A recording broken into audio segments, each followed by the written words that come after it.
It's infrequent that the general public has an opportunity to glimpse the private quarters of the White House, but every so often there's a television interview and the cameras get to go behind the scenes.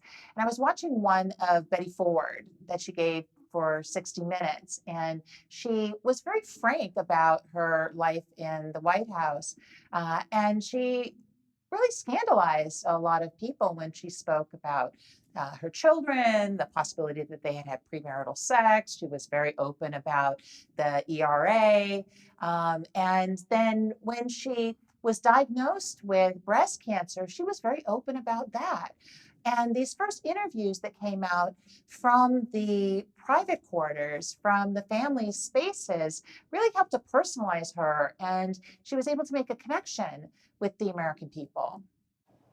Betty Ford is an extraordinary example of a first lady using her platform to create such incredible change in our country. When she went public with a very private disease, think about it, 1974, she had been first lady for just over 6 weeks, and it was less than 2 months, and she was diagnosed with breast cancer.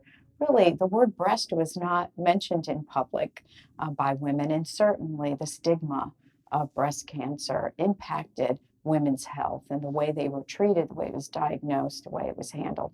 Her going very public with her mastectomy and her recovery and allowing herself to even be photographed, at Bethesda Naval Hospital in her hospital room with her husband and Bob Hope, who had come, to visit her. That was such bravery and courage to share that with the American people, and particularly women. And she changed the nature of and the face of how women's health really was handled from that period forward. So extraordinary implications for her forthrightness, her courage, her candor, and she was just very real in the things that she cared about. Yes, the ERA, cared about. She was the mother of of teenagers in the White House and attuned with sort of the shifting social changes going on in our country. So that may have been shocking to some, but with Betty Ford, what she had to say is what people needed to hear.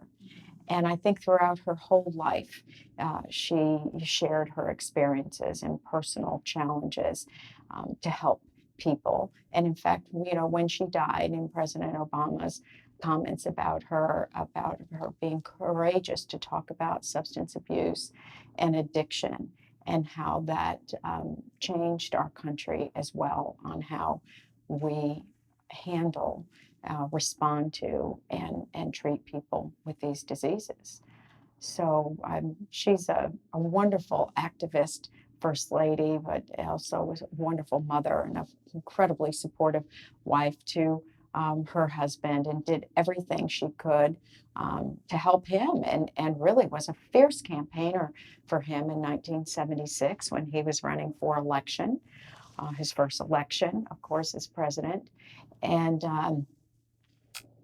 people do think to this day that if she'd been deployed even a little bit more to Ohio and other states, it might have had a different result in the 1976 election that Jimmy Carter won, because that was a very close election.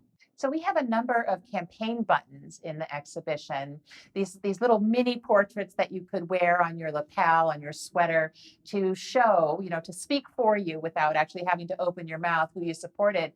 And the ones of first ladies, as opposed to the ones of presidents, really speak to the way that the first lady had become a kind of a running mate. Betty for first lady, for Betty Ford, and thinking about the ways that first ladies either were not, that visible in their husbands' campaigns, or more recently, really becoming a serious asset for them. Well, that's true. And starting, really with Eleanor Roosevelt, who really spoke at a Democratic National Convention for her husband.